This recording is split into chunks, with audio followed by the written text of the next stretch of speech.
中国や日本をはじめ世界各国が支援を行う東アフリカのケニア。道路や橋、鉄道など国際支援によって大規模なインフラ開発が進んでいます。しかし現地に足を運んでみると、その裏では自然が失われ、この地で長年暮らしてきた人々の生活が壊されていました。経済を発展させ豊かになるはずの開発によって、むしろ貧しくなってしまった人々がいる、その理不尽すぎる現実を取材しました。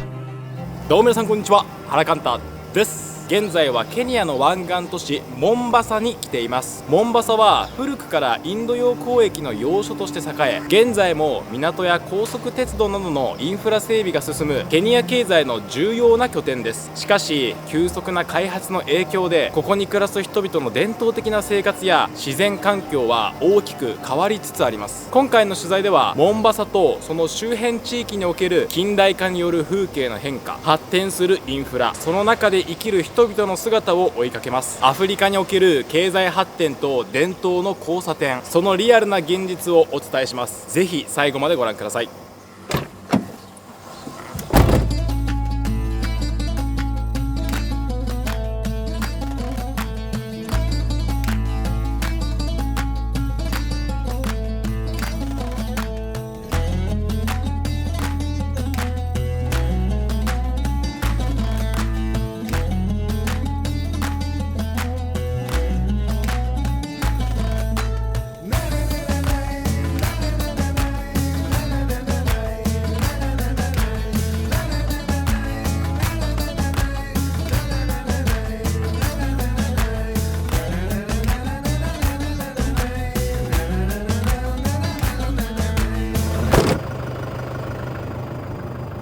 今回の撮影をコーディネートしてくださっている早川千秋さんです。よろしくお願いします。はい、よろしくお願いします。今回我々が取材するのはどういったテーマでしょうか？私がすごく仲良しの民族でドゥルマ民族っていう人たちがいるんですね。ドゥルマ民族の長老、マテラ長老っていう伝統呪術師なんですけども、その方からね、すごくたくさん助けていただいたんです。実を言うと、ここはドゥルマランドです。マテラ長老は私のキベラスラムの子供たちを自分の村にたくさん引き受けてくれていて、孤児の子供たちや親を亡くした子供たちとか、住まいもない子供たちね、かわいそうじゃないかって、自分たちの村に連れてきたらいいよって、僕たちの村は貧しい村だけど、でもお父さんお母さんたくさんいるからね、で食べ物もちょっとの食べ物をみんなで分け合って暮らしていったらなんとかなるからねって、だから子供たちみんな大事な私たちの世界の宝物だから、みんな連れてきたらいいよって言ってくれたんです。でそれで私ここに子供の家を作ったんですね。それが2005年のことなんですけど、その頃はドゥルマー民族の人たちっていうのは本当に自然の中で豊かに暮らしていた人々、海がここすぐそばにあって、海の恵みと山の恵みと大地の恵みと、人々は自然の中で助け合いながらちっちゃな集落で暮らしていたんですね。そこに突然大開発がやってきたんですよ。でこの大開発は東アフリカにとって経済活性化のためにとっても大切な開発プロジェクトなんですけど、これケニアだけの話じゃなくって、隣国のウガンダやその奥ブルンジやルワンダやコンゴ民主共和国で、そして南スーダン、そういうの全部含めて港のない国々や港のない地域の東アフリカの国々が、ここモンバサっていう港がすぐそばにあるんですよ。インド洋に面している港で、その港をみんなで使って共同の経済特別区を作るっていう、こういう計画なんですよ。だから東アフリカの発展にとってはとっても大切な計画なんですけれども、その一方で地域住民の人たちにとってはとても大変な苦難がやってきたんですね。それによってだからその状況をね、ぜひ神田さんに見ていただきたくって、ここにご案内したいと思いました。ありがとうございます。いわゆる急速に開発、経済発展が進むことによって現地の人々がどういう影響を受けているかっていうところで、まさにその最前線がここにあるなと思いますので、その伝統と近代化の狭間に立たされている皆さんの生活について見ていこうと思います。よろしくお願いします。はい、よろしくお願いします。今モンバサはですね、気温にすると28度ぐらいかな。まだ朝の9時前なんですけれども、すっごく暑いです。ナイロビとかね、それからマサイ族の村はね、すごい標高が高くて1800メーターぐらいあったので、気温もねすっごい涼しくて撮影がしやすかったんですけれども、今回のモンバサはもう海に面していて標高もすごい低いんでね、かなり暑い中での撮影になりますけれども、引き続き頑張っていこうと思います。ここのポイントがモンバサのこの経済開発について一覧できるようなスポットっていうふうにお聞きしましたけれども、今水が見えてるのこれ海なんですよ。川じゃなくってね、これ海につながってて湾になってます。モンバサ湾です。海水が入ってくるところと淡水が入ってくるとこ混ざり合うところにマングローブっていう木が入るんですよね。一帯がマングローブの森でびっちりと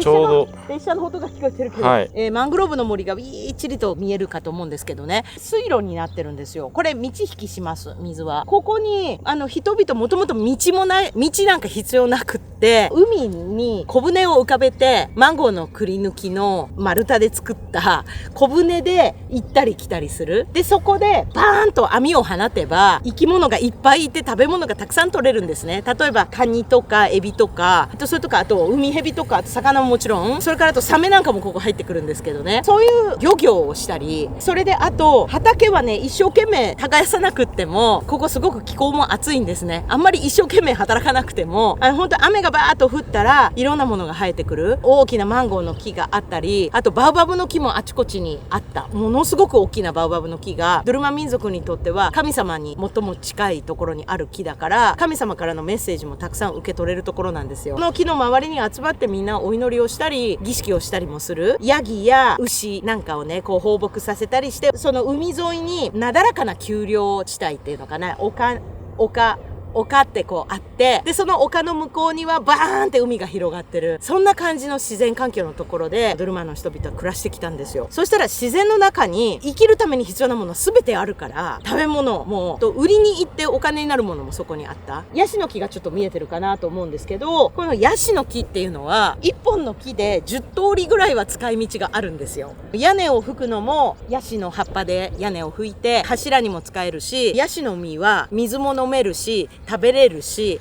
お料理も使うし油も取れるし、それでヤシの実の周りに入ってる繊維はたわしになるし、ヤシはちょっとこう切り込み入れといて樹液が落ちるんですね。ポトポトでそれを器に受けて樹液を貯めると、それがそのままお酒になるんですよ。ヤシ酒って言うんですけど、村の人たちはヤシの木があればそれで現金収入も得られる。ヤシ酒を市場に売りに行って船に乗ってね市場まで行って売ってっていう感じで、すごく豊かな暮らしっていうものが、そんなお金としての豊かさじゃない暮らしがねここにはあったんですよね。ところがそこにやってきたのがこの開発で、音も聞こえてるけど SGR っていう高速鉄道がここのモンバサからずっとアフリカの内陸の方まで抜けていく線路、これ国際鉄道です。それがここの中にターミナスができることになったんですよ。モンバサターミナス、そこからもう国際列車でずっと最終的には西アフリカまで抜けていくっていうような計画なんですね。でそれが村の中にもうバーンって通ってハイウェイもできました。このハイウェイはこれも国際的なハイウェイに最終的にはなっていく。ここから南の方に抜けていく道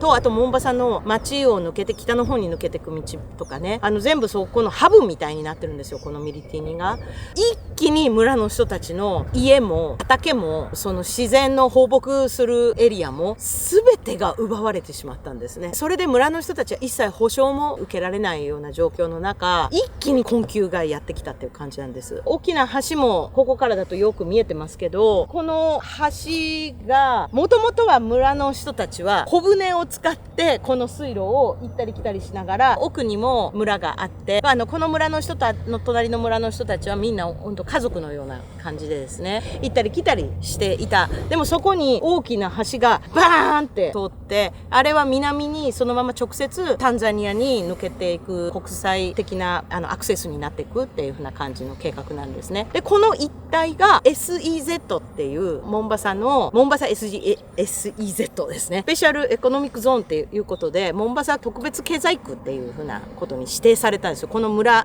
とこの村と周辺の村っていうのは本当に同じドゥルマンのコミュニティで、ここではねもともとはこう太鼓で向こう側の人と交信したりするような文化があるんですよ。太鼓でいろんな伝達をする、いろんな情報も伝えるし、あと神様との交信もするしっていう風な感じのすごく呪術的な伝統文化を持っている民族なんですけども、その彼らのずっと今まで平和に暮らしてきた伝統的な生活っていうものが一気に破壊されてしまった。これからそのドゥルマンの人たちの暮らしについてもこう見ていきますけれども、今行われているこう開発発っていうのは東アフリカ、アフリカに必要であるうん一方で、そこから取り残されている人々がいるっていうことが非常によくわかる取材になるんじゃないかなと思うので、これからさらに細かく現地の人々の暮らしを見ていきたいと思います。よろしくお願いします。はい、よろしくお願いします。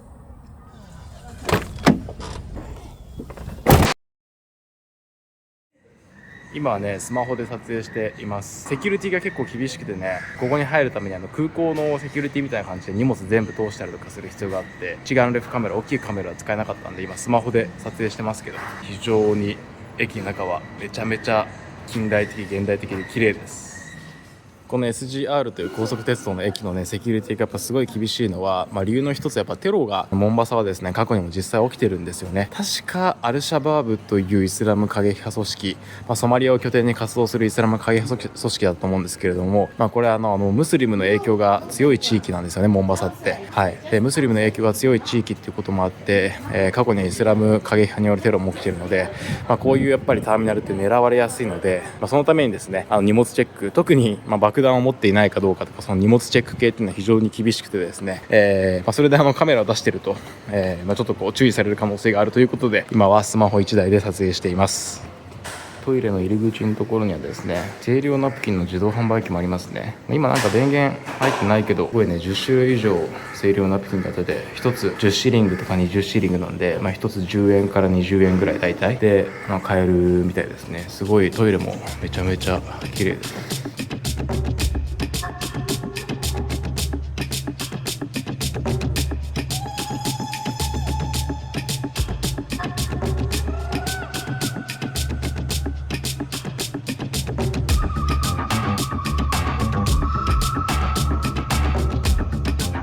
今中国が作った高速鉄道 SGR のですね、モンバサの駅にいます。これ後ろ見えますかね。はい、モンバサターミナスっていう風に書いてますけど、すごい立派ですね。そのモンバサの駅のですね、すぐ出た場所にですね、こんな感じのモニュメントが立っています。これがね、結構地図があってすごい分かりやすいんで少し説明しますけど、今僕たちがいるモンバサというケニアの港湾都市はですね、ここですね。ここがモンバサという場所です。ここからこの SGR という鉄道が出てて、つい先日まで滞在していた、首都のナイロビがここにありますね。で、ここからさらにもうちょっと先に行ったナイバシャという場所がありますけど、今ここまではね、鉄道ができているみたいです。で、ここからさらに将来的にはこの鉄道が伸びていって、北の方だと南スーダンのジュバ、このジュバからさらに西アフリカの方のマリの方まで最終的には伸びていくらしいんですけれども、他にもですね、僕が普段よく活動しているウガンダ、ここに首都のカンパラがありますけれども、カンパラとか、あとは内陸国のルワンダとかブルンディとか、そういった国までですね、この鉄道が伸びていきます。でですね、この特にウガンダとかルワンダとかブルンディとかっていう内陸国は港がない、海に面していない内陸国っていうところが経済発展の上での一つの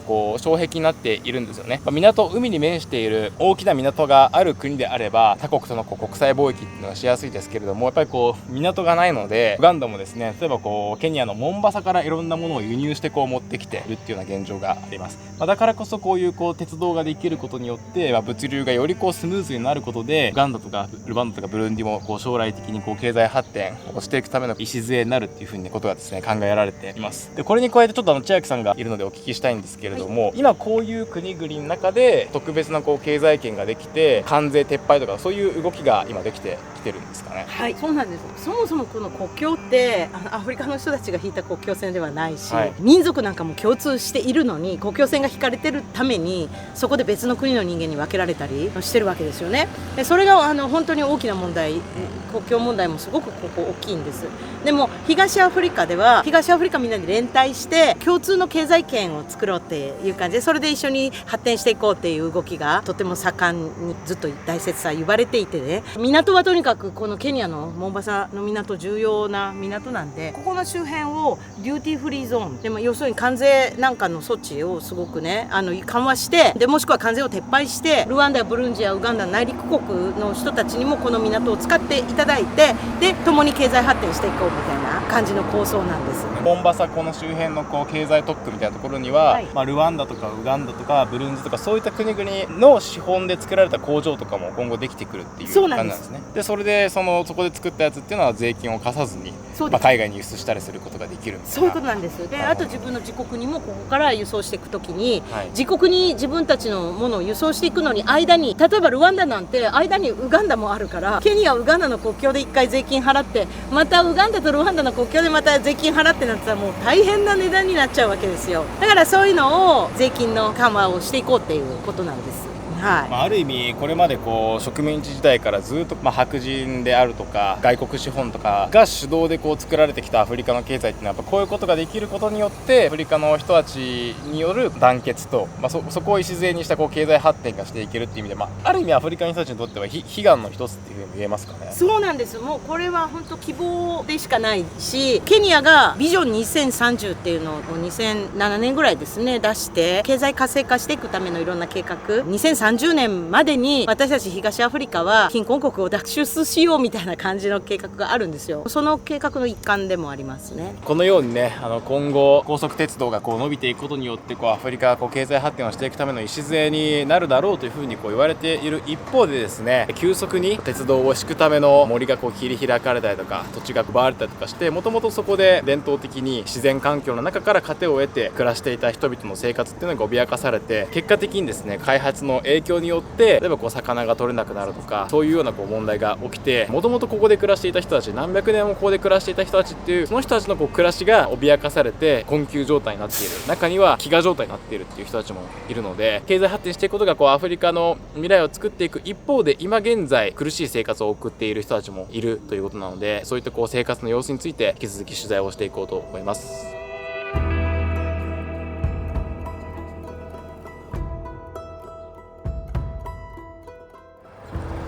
今ですね、駅の方から少し移動してきた場所に来たんですけれども、ここもよくね、モンバサの SGR 高速鉄道の駅がよくわかるかなと思います。で、この辺りのね、高速道路も全部開発によって作られたらしいんですけれども、このね、向こうの方にポツンとこう家が建ってると思うんですが、もともとはあんな感じで、この辺りもね、ああいう家がたくさんあったみたいです。若干ね、名残がありますけれど、丘がこうあって、この辺りは丘がたくさんあって、いろんなマンゴーの木とかバウバブの木とかいろんなものがあって、それこそね、子供たちは登下校の時にこう木の実をつまんでその場で食べるとか、本当にこう豊かな暮らしがあったらしいんですけど、そういうものがこの開発によって一気になくなってしまったようです。この辺りも開発によってドゥルマの人たちの昔ながらの生活が崩されてしまったんですよね。もう一気にもうあれよあれよという間に、ちょうどこの道路と線路がここの中をこう突っ切っていく時にもう信じられない勢いでこの山とかを崩し始めたんですよね。この村の人たちの畑があちこちにあったけども、それももう全部バーって一気に崩されて更地になっていくし、村の人たちの先祖代々のお墓があったんです、墓地が。でそこがもう崩される寸前に村の人たち慌てて、とにかくご先祖様たちを助けなければならないで、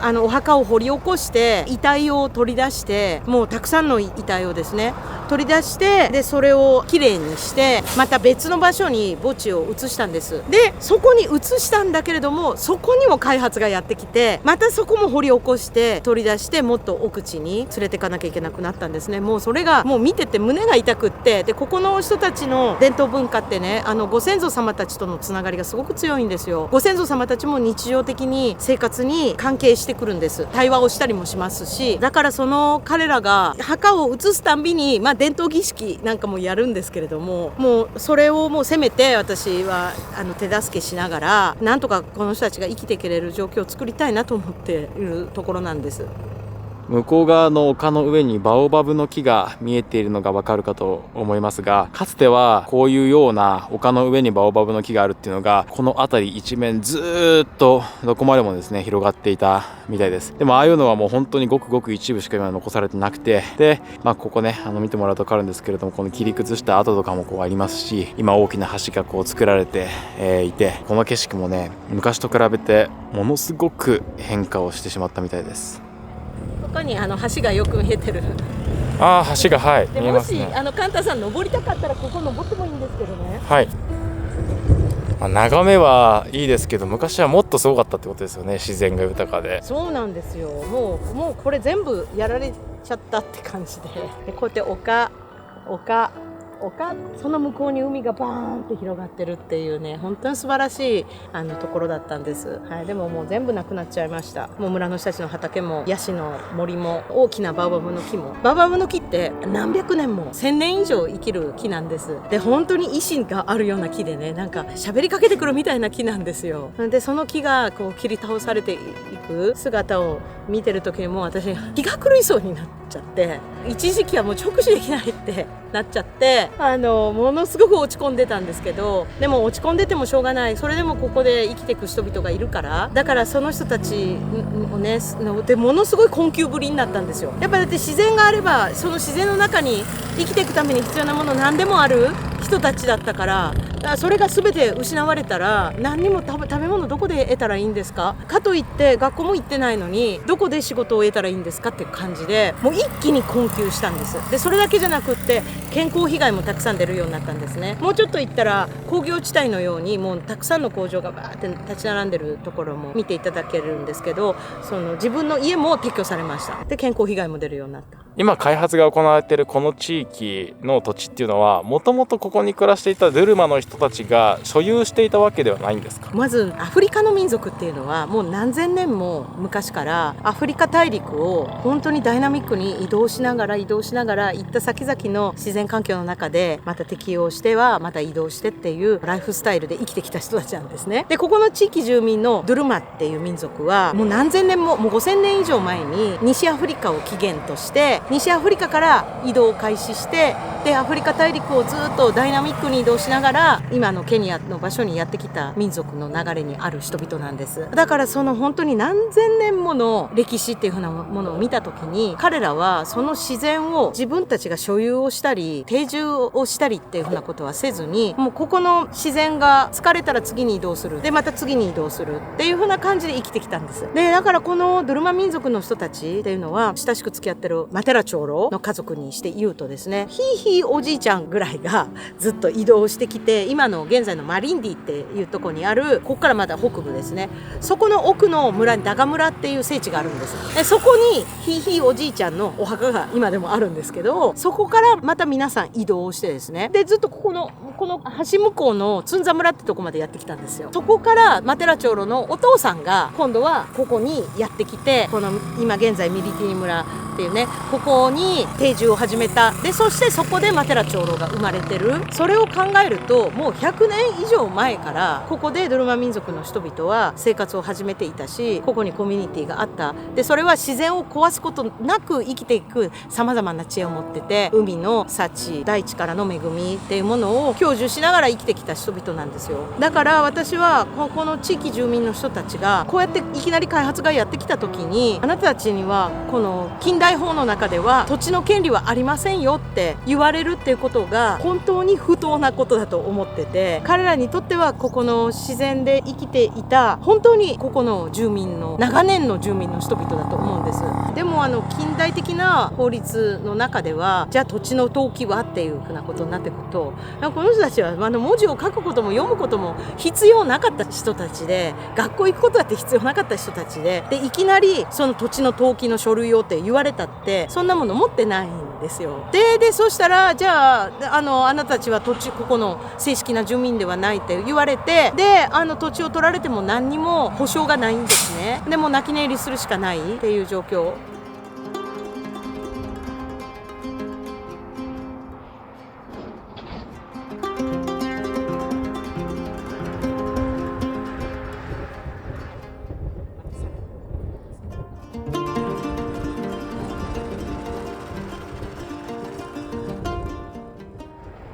いや今回は本当に非常に難しいテーマですね。先ほども説明したように、アフリカがこれから経済発展をしていく上で、このモンバサっていうこの地域の開発、経済発展っていうのは必要であることはよくわかる一方で、もともとここに何百年も暮らしていた人々のことがもう完全に忘れ去られているというか、思いやりがないような開発が進んでいってしまっていますよね。経済発展とか経済開発っていいものとして捉えられがちだけれども、やっぱりその文字が読めない人とか教育育を受けてない人たちとか、そういう人たちを本当にこうないものとして捉えて進んでいってしまっている現状っていうのは、本当にこうなんていうんですかね、今回僕がこの取材をしているのも本当に大きな理由ですけど、やっぱそういう光の当たらない人たちのその声なき声っていうのをいかにしてこう広く届けていくかっていうところが重要だなって、本当に今回のこの取材をしていて感じることです。今の景色をね見てもらって、もしかしたらね中にはすごい美しい景色だなってこう感じた方もいるかもしれないんですけれども、かつてはねもうああいうこう開発は全くなくて、道路もなくて橋もなくて、本当にこう自然だけが豊かにあった土地だったってことを聞くとね、かつてはどういう景色だったんだろうかっていう風にすごくこうその景色をね見てみたくなりましたね。それから冒頭で千秋さんにとある長老の方が、僕らの村にぜひ来ればいいって、豊かで、自然環境がこうたくさんあって、食べ物もたくさんあって、まさにその長老の言葉がこの地域でかつて暮らしていた人たちの豊かな生活を表しているんじゃないかなというふうに感じます。でも一方で、ナイロビの貧しい子供たちを受け入れるだけの余裕がある生活をかつてはしていたけど、そういうものがこう開発の影響で一気に全て崩されていってしまっているっていう話を聞くと、すごくこう胸にくるものがありますね。本当にそういう人たちが無力で自分たちでこう声を上げることすらもできていないっていう話を聞くと、すごく今回は難しいテーマを取材させてもらっているなというふうに感じます。でもね、とりあえず暑いです。めちゃめちゃ暑い中取材していますが、引き続き頑張って、撮影していこうと思います。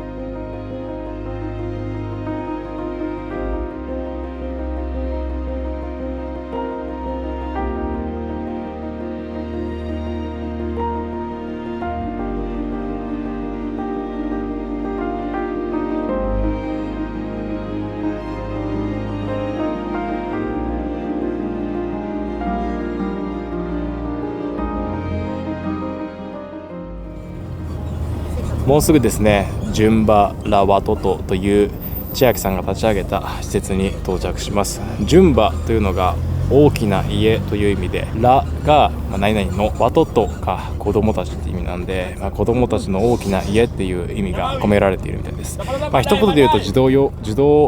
護施設、子供たちの困窮した子供たちをレスキューして、その子供たちが暮らしている、お家ですね。はい、でもここも鉄道が走ってます。これも SGR の鉄道ですね。はい、これも SGR の高速鉄道の鉄道が人々の生活の中にですね普通に入ってます。もうすぐ施設に到着するので、このまま施設の活動についても見させてもらおうと思います。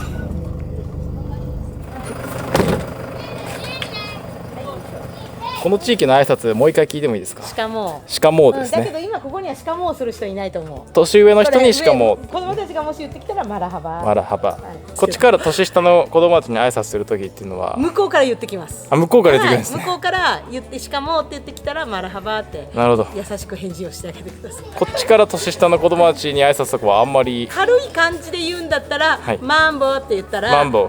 って言ったらポワーって返事です。これはでも長老には絶対言っちゃいけない。わかりました。はい、っていうのはもうようって感じだから。なるほど。しかもですね。わかりました。では行きましょうか。Thank you so much. Thank you.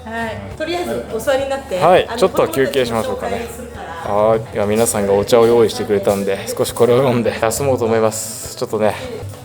だいぶね、外の取材で疲れてきましたので、いや、暑いっす、本当に。少し休憩します。この施設に通っている子どもたちが僕たちを歓迎してくれるということで、ちょっと見させてもらおうと思います。彼の T シャツに書いてある英語が面白いですね。You don't have to be great to start. 始めるときに great でなくても構わない。But you have to start to be great. だが、グレートになるために始めなければならない。胸に刻みます。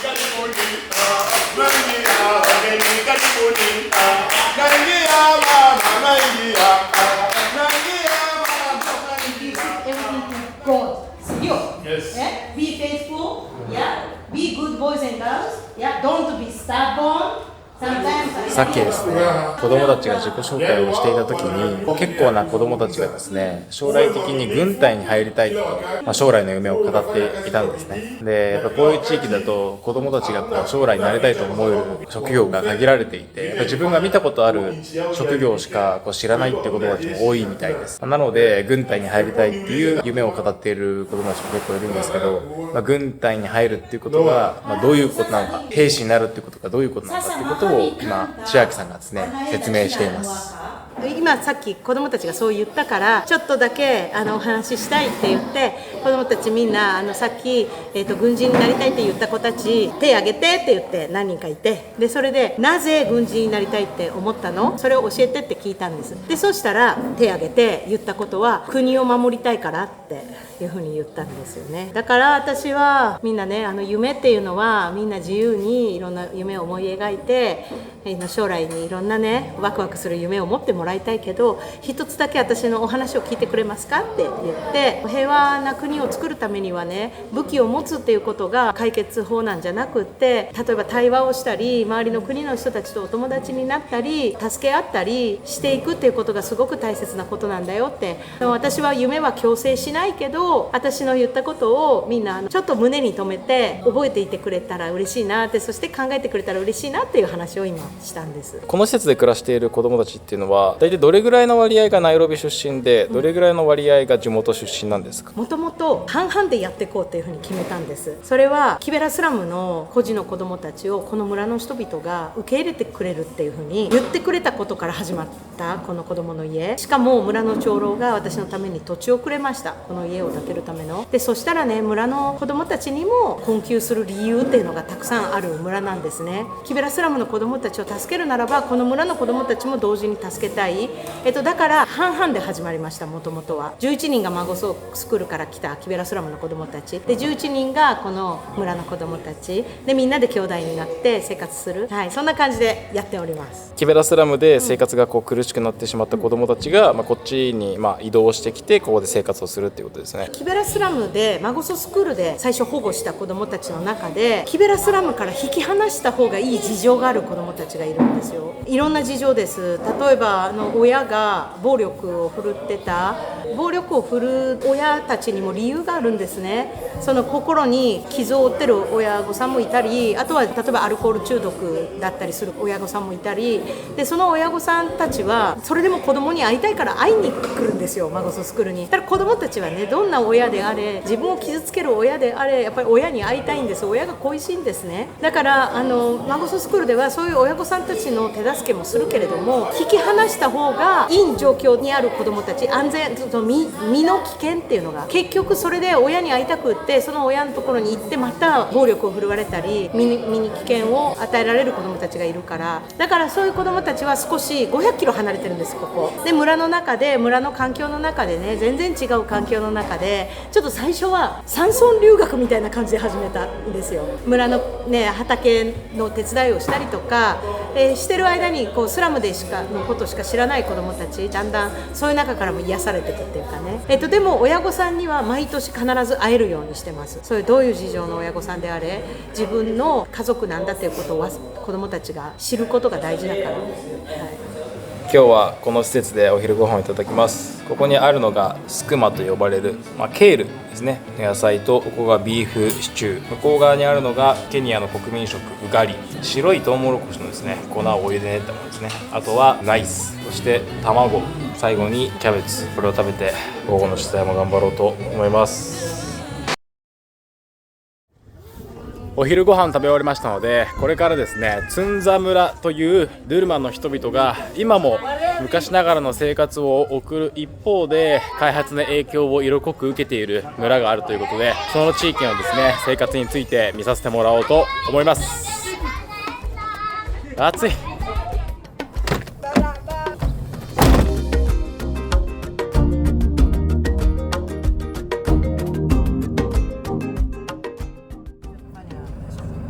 映像で分かりますかね。この辺は道がかなり悪いですね。すごい、全く舗装されてないのはもちろんかなり凸凹があってちょっとだけコンゴ東部の取材を思い出すような非常に悪い道を今走ってます。ただこのね悪い道のすぐ向こう側に工業地帯が広がっているっていうすごいいびつな光景ですね。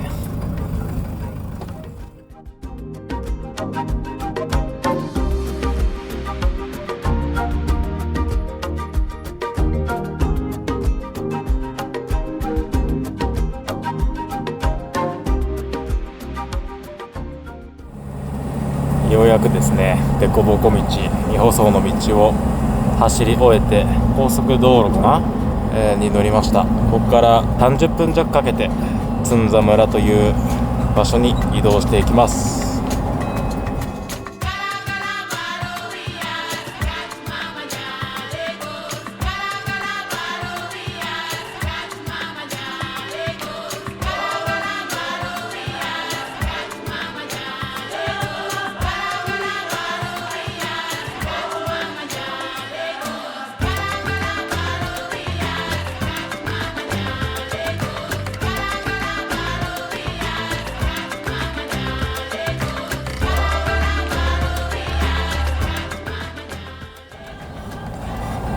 今ですね橋を渡ってます。この橋は日本が作った橋です。日本の ODA オフィシャルディベロップメントアシスタンス政府開発援助によって作られた橋です。タンザニア側と、ケニア側をこう結んでいくようなそういう橋みたいなんですけれども、すごい道は綺麗だし、やっぱこういう橋があることによって物流とか人の行き来が、楽になっているっていう、そういう一方でやはりね、日本の開発もこういう地域に入っているということで、少しね、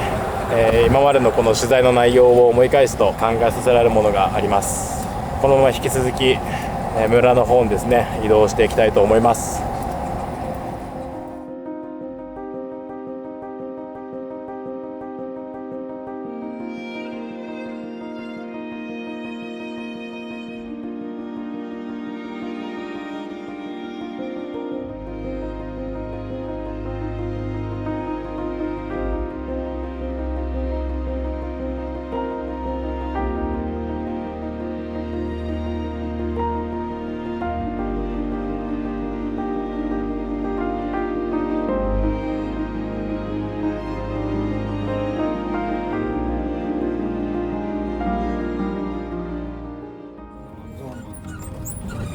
つい直前まで大きい道路を走ってたと思ったんですけど、その道路をですね抜けたらすぐにこの舗装されていない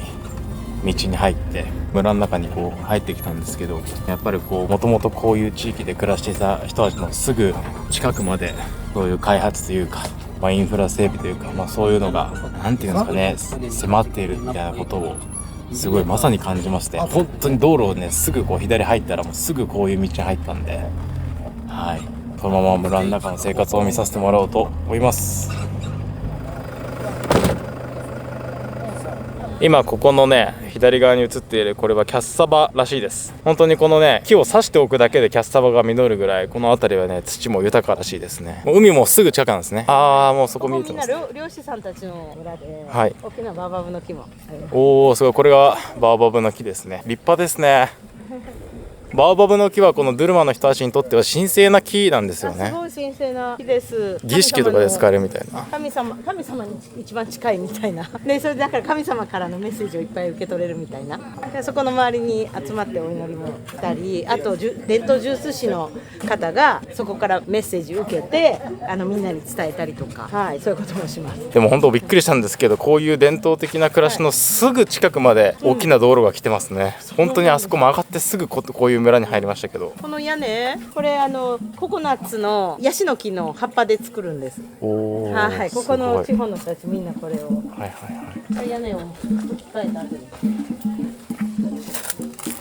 太鼓の音も、はい、太鼓の音も聞こえますね。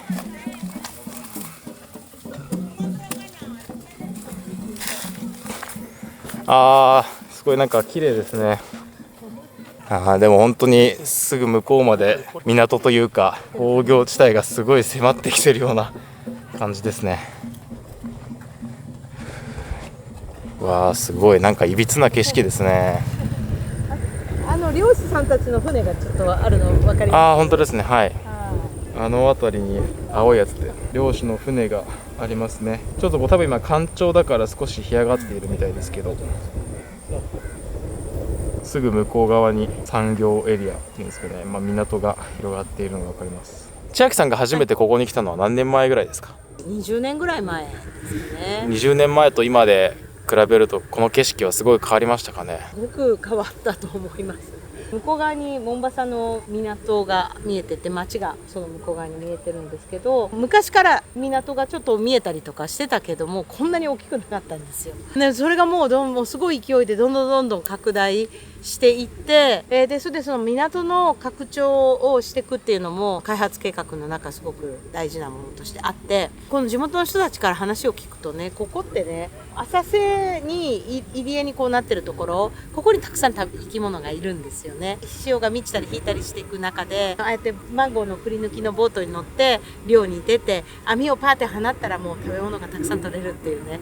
そんな感じの自然環境なんですけど、でも港が拡張していくと、そこに大型船なんかが入ってこれないから、大型船をね入ってこれるようにするためにとっても深く掘ってるっていうことなんです。で深く掘って掘れば掘るほどもう魚がいなくなってしまった。でそれでもう今漁に出ても魚もほとんど取れなくなっちゃったって言ってるんですよね。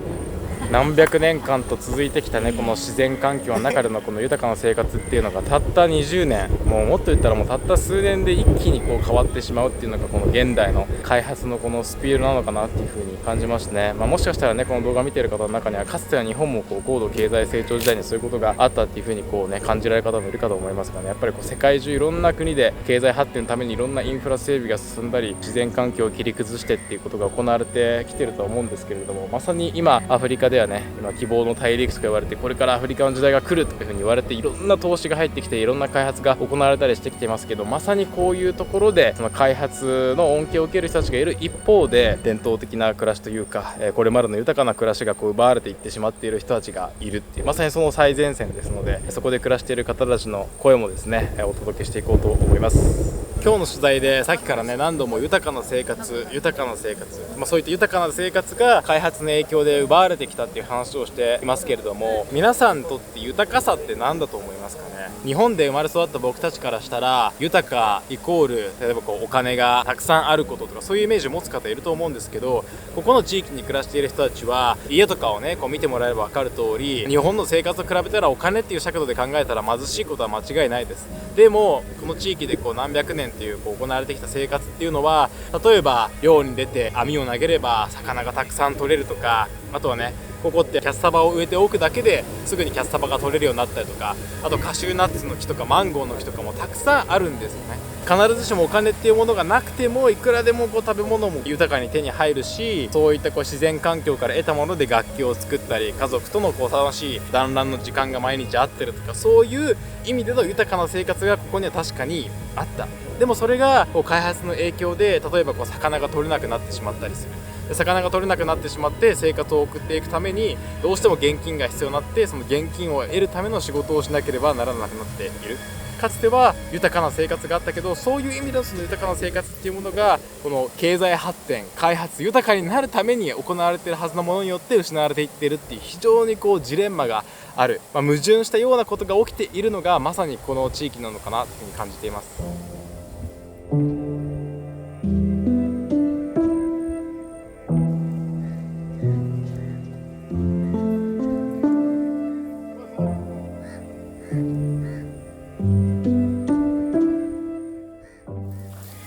今村の中に入ってきました。ジャンボ Hello, how are you? Yes, how are you? Okay. 今漁師さんがですね、今ね干潮で潮が引いてるので、今はね漁に出られないということで、今漁に使う網を修繕しているところみたいです。それのすぐ横にはね子供が。この太鼓は何からできてるんですかね。ミココ、マングローブの木。マングローブの木。すごい。How are you? これマングローブの木から作られている太鼓です。自然の中から得たもので現地の人たちは太鼓を作って、音楽を奏でてるみたいですね。で、フィリポ長老です。あ、フィリポ長老。Thank you so much。サンテさんのどうぞってありがとうございます。フィリポ長老は船をマンゴーのくり抜きの船を作る職人さんなんだけども、同時にこの太鼓を作る太鼓作りの名人の長老なんです。その太鼓作りの名人ってことで名が轟いていて、周りの村々からも注文を受ける。太鼓っていうのはこのドゥルマの人々のこのなんか伝統的な儀式とかそういうもので使ったりするんですね。もうめちゃめちゃ大切なんですよ。まあもう本当いわゆるご神事に使うっていう風な感じですよね。儀式に使ったりとか、村の人たち集まって例えば冠婚葬祭みたいなお葬式の時にも、あと結婚式の時にも、あとお祝い事の時にもいろいろなことに使うんですよ。ここは慰霊祭みたいなのもすごく多くって、ご先祖様の霊とすごく密着して生きてる人たちなんでね。でその慰霊祭なんかでももうこの太鼓がなければ儀式ができないっていう感じ。はい、とっても大切なものです。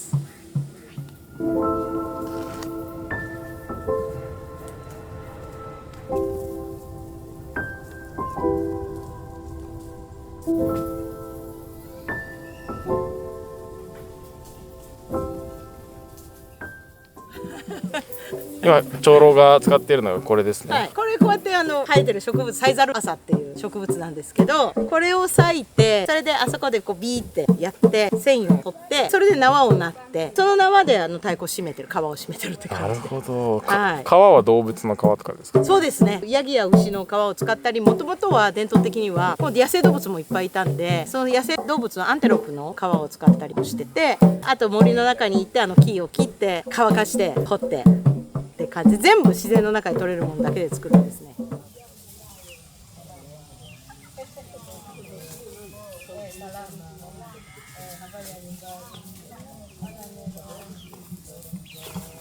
今からですね、彼にこのドゥルマの太鼓の叩き方をちょっと教えてもらおうと思います。Karibu sana. Thank you so much. Asante sana.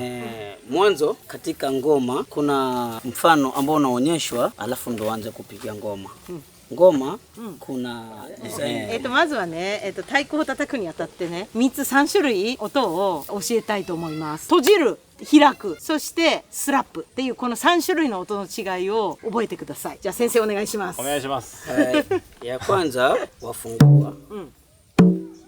fungua, funga, funga, slap, side. Yes. 3種類の違い微妙に違いますね、それぞれの音が。でそれを両手で、はい、2つの手を使ってやります。Fungua, pa pa pa, ta ta ta. Close. Slap.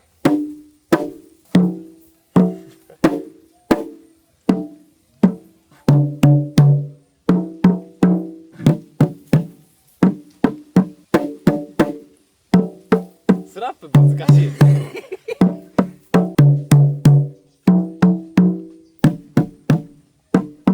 Mwanafunzi mzuri. すごくいい生徒ですね。筋がいいです。Karibu rhythm ya chakacha. OK。じゃあチャカチャのリズムでやってみましょう。チャカチャ。Ambayo hizo rhythm nimempatia anapiga chakacha tayari. OK。 Okay?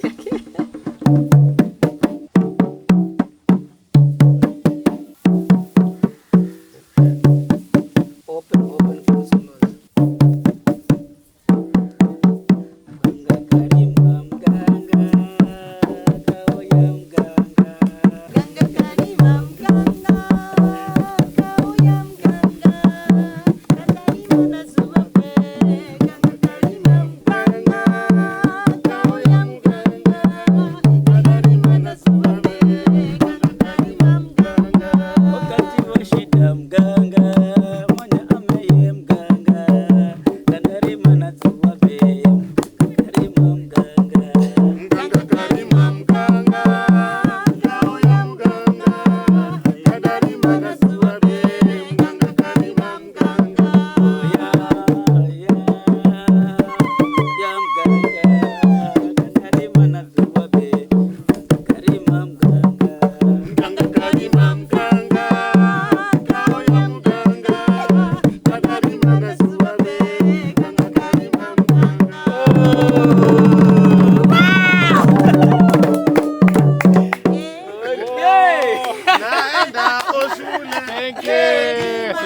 なんだか分かんないですか。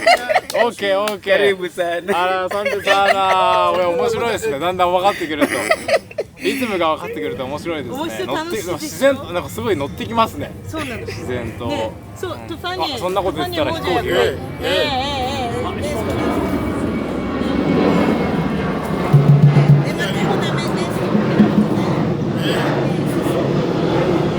今ね、上空を飛行機が通ってましたけど、まさに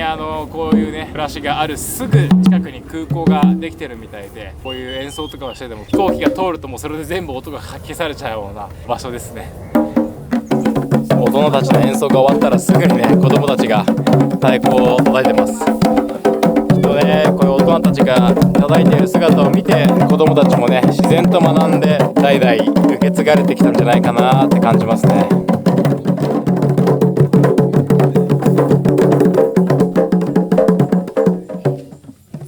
今太鼓の先生がね子供たちに教え始めました。こういう風にね大人から子供たちにきっと太鼓の叩き方とかもね代々こう受け継がれていってるんだと思いますけど、こういう豊かな文化が受け継がれていってほしいなと思う一方で、すぐそこまでね開発の足音が近づいているので、こういう生活を一体いつまで見続けられるんだろうかという風に少し考えさせられます。Alikuwa baba akaua nyanya, watoto wangu Joni. 今からですねこの太鼓を作る時に使っているヤギの皮から毛を外す時の様子について見せてくれるということで、長老がちょっとその様子を見せてもらおうと思います。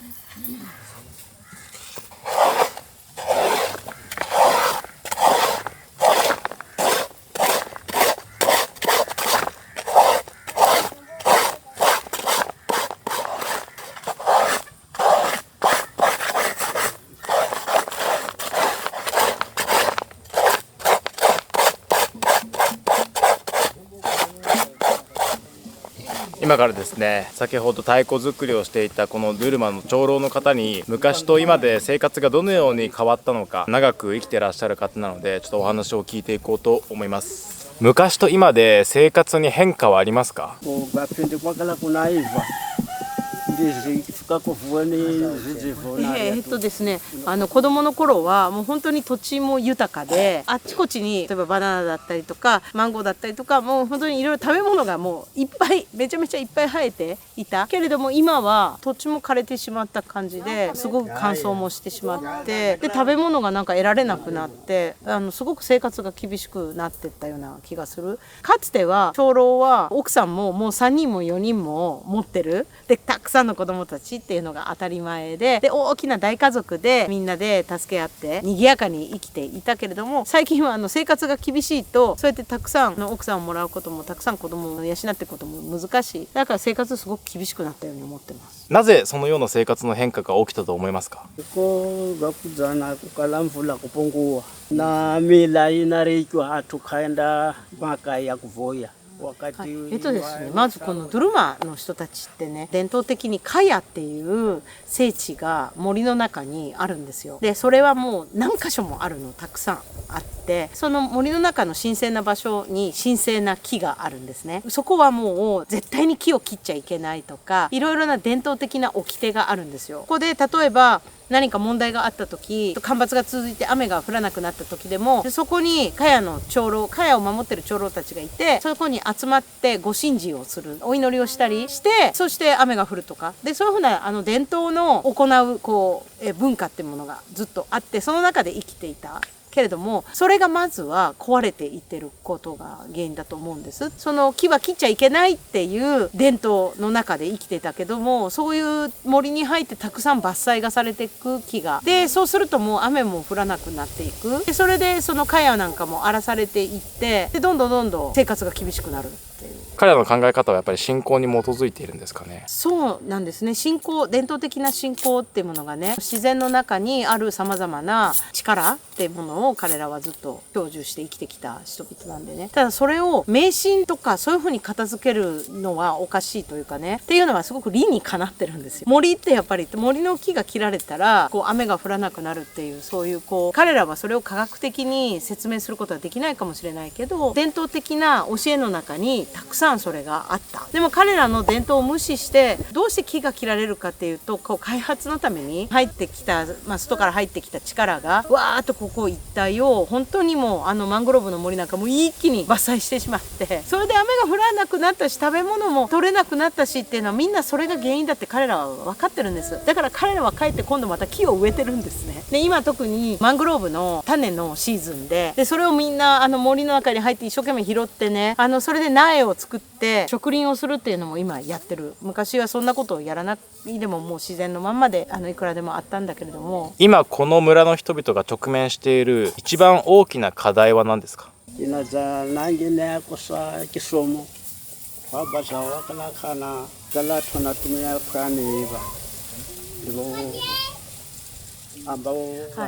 ですね、まずこの長老たち、ここのドゥルマの長老たちってこの自然の中で生きてきて、で海と共に生きてきて、でそれが全てだったから、だから学校に行く必要なんかなかったし、学校に行ってません。でみんな行ってない。今本当に完全に生活がガラッとこう変わってきて、で自分たちはもう子供たちを学校に行かせたいですけれども、まずその現金収入になるような、現金収入を得るような方法がない。さらにここは海が全てだったから、その海を失ったらもう本当生活には何もないくなってしまう。食べ物も何も。それがもう一番今大変なことだと思いますって。これからも守り続けたいドゥルマの誇りは何ですか？ド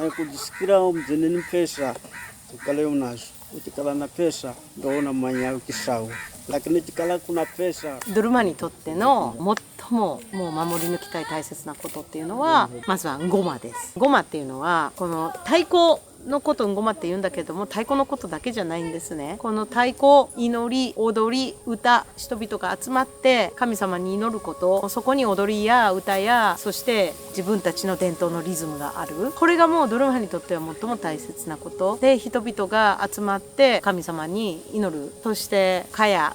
っていうのはドゥルマの聖地のことですけど、森の中にある聖木のある聖なる神様の力の宿った場所で、そこで神様と通じる、つながるメッセージを伝える。でもこれがドゥルマにとってはもう何よりも大切なことなんですって。彼にも同じ質問をしてみたいと思います。これからも守り続けたいドゥルマの誇り、あなたの考えを教えてください。Okay, kama mimi nafurahi sana nikiwa naendeleza utamaduni wa kikwetu. Hiyo itakuwa ni raha sana sana sana, na hiyo ndio itatufanyaもうとにかく自分も本当に伝統文化っていうものが大好き。そのドゥルマの伝統文化っていうのは本当に踊りや歌や太鼓やその全てが一体になって湧き上がるエネルギーとか、それをもう失ってしまったら、私たちがそれを失ってしまったらもう取り戻すことはできないんです。一旦壊れてしまったらそれをまた復活させてやっていこうとしてもやることはできない。だからそれはもう絶対に続けていきたいし、残していきたいし、でそして外からやってくる人々にもそれを伝えたい、経験してほしい、そんな風に思うんです。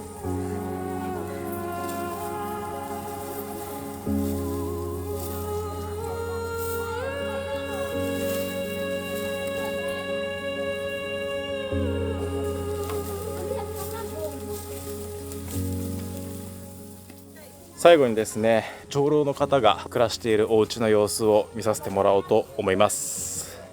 失礼します。アサンテサーナ。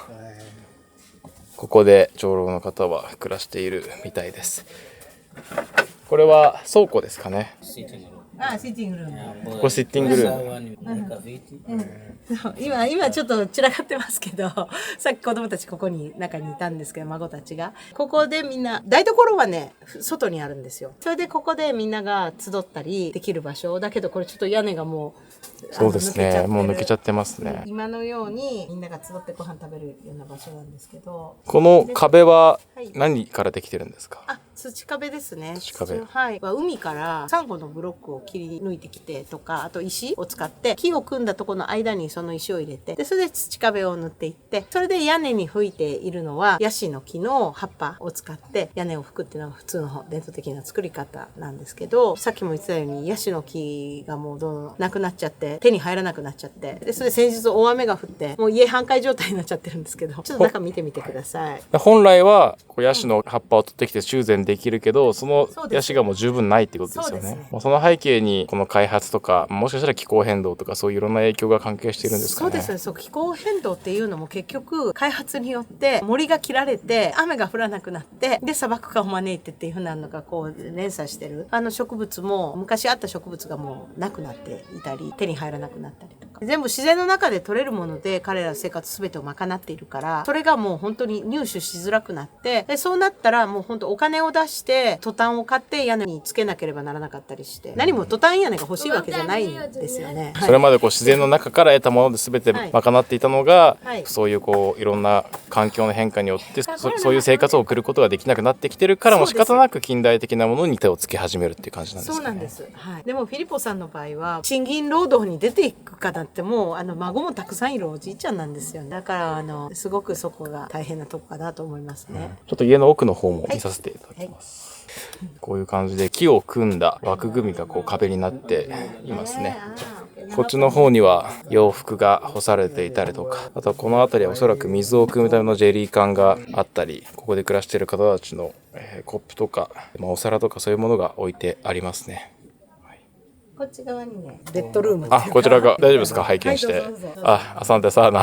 アサンテサーナ。ここでフィリポ長老がいつも寝ているみたいです。はい。こっちも全部土壁からできてますね。でもね、外の明かりは普通にこう入ってくるような感じです。やっぱりこう、大雨が降ったりしたら、この屋根とかもね、向こう側が壊れてしまってますけど、大雨が降ってきたらもしかしたら水とか入ってきちゃうのかなというふうに思いますね。今話を聞いたんですけど、この地域、このモンバサ周辺地域って雨が降るときものすごい勢いで降るらしいんですよね。いわゆるこうスコールって呼ばれる。僕もね、アフリカいるとき何度も経験しましたけど、この地域は特に雨がものすごい勢いで降るらしいので、それぐらい雨が強く降る時っていうのはもう本当外と中何もこう変わりがないぐらい雨が降るみたいです。で繰り返しになりますけど、そういうこう雨とか降ったりしてね、こう家が壊れたりしても、それを昔だったら自然の環境の中からこう手に入れたもので修繕とかできたけど、やっぱ今はそういうことも難しくなってきているっていう、まさにね、現地の人たちがこう日々生活を送る中で課題に直面しているっていうことが、こういう家の中に来るとひしひしとわかります。はい。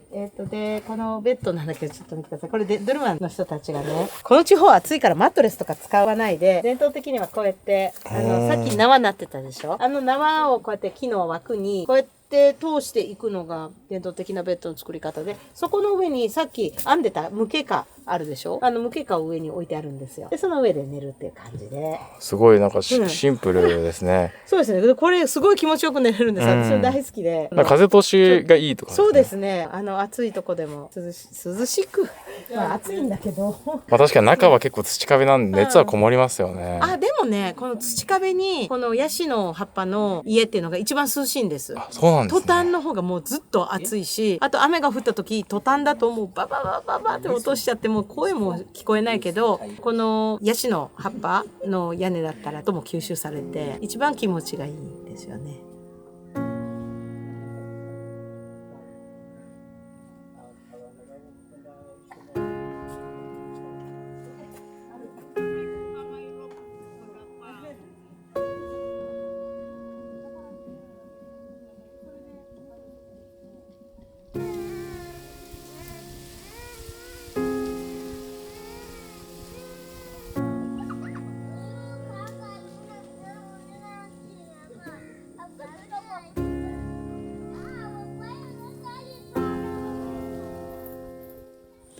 今回モンバサとその周辺地域をじっくりと見させてもらって、開発、そしてその開発に伴う影響を現地の人々がどのように受けているかということをじっくり見てきましたけれども、この動画を最後まで見てくださった視聴者の方に千秋さんが伝えたいこと、考えてほしいことは何でしょうか？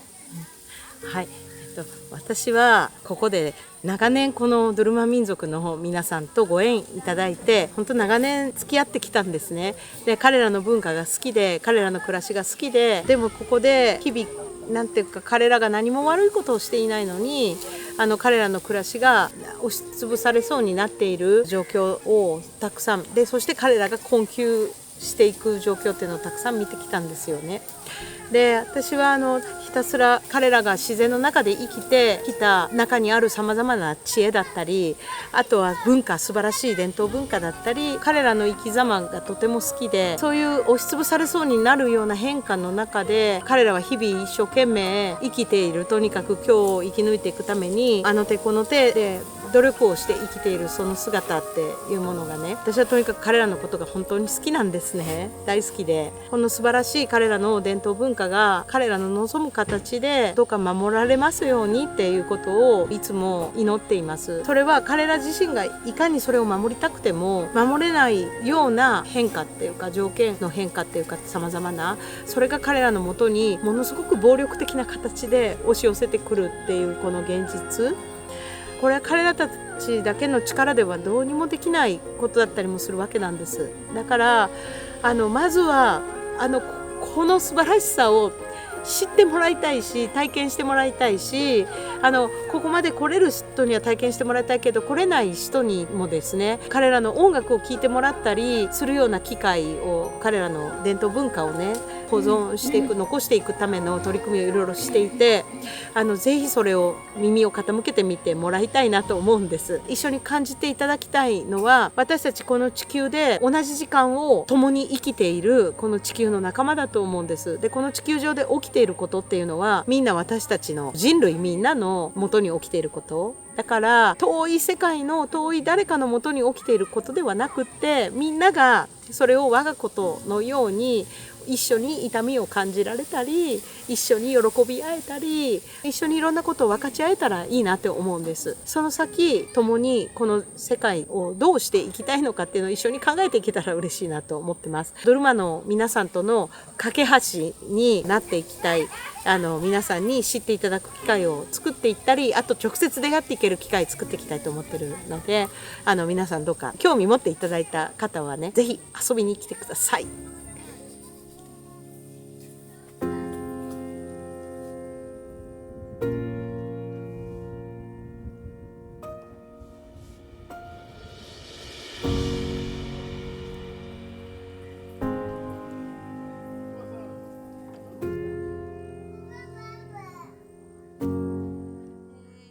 これまでに僕はアフリカ以外にも太平洋諸島、具体的にはツバルとフィジーという国に行ったことがあるんですけど、このドゥルマのね、この海に面した村々はフィジーの離島に行った時、またツバルに行った時を少しねこう思い出させるような、そんな空気感があるんですよね。今ではね、先ほどの映像にもあるように、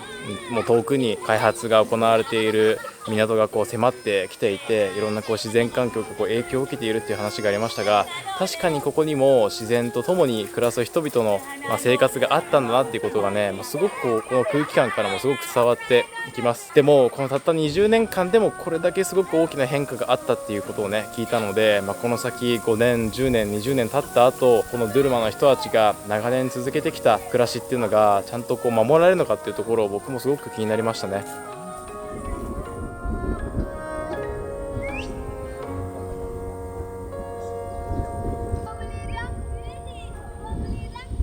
今回はケニアの港湾都市モンバサとその周辺地域を歩きながら、アフリカの経済発展の光と闇について見てきました。経済発展とか開発って聞くとね、一般的にいいイメージを持つ方もいるかもしれません。実際にですね、これからアフリカが経済発展して多くの人たちの生活が向上していくために、このモンバサ周辺地域の開発っていうのは必要なことかもしれない。でもその陰では社会的に弱い立場に置かれた人々が苦しい生活を強いられている、伝統が失われてそれまでの豊かな生活が失われている、そういった現状があることを詳しく見ていきました。人間が幸せに生きるために経済発展というものがあるべきはずなのに、その陰では実はたくさんの人たちが涙を流しているかもしれない。メディアではなかなか知ることが難しい現実について今回見てこれたんじゃないかなというふうに思います。非常に難しいテーマでしたがいかがだったでしょうか。ぜひ皆さんの感想をコメント欄で聞かせてください。ハラカンタの海外取材はハラカンタを応援するサポーターズクラブの皆様のご支援によって成り立っています。皆皆様のご支援がなければこのようにアフリカの現場に足を運んで大手のメディアが扱わない社会問題について取材することは難しいです。いつもご支援くださる皆様本当にありがとうございます。これからもですね、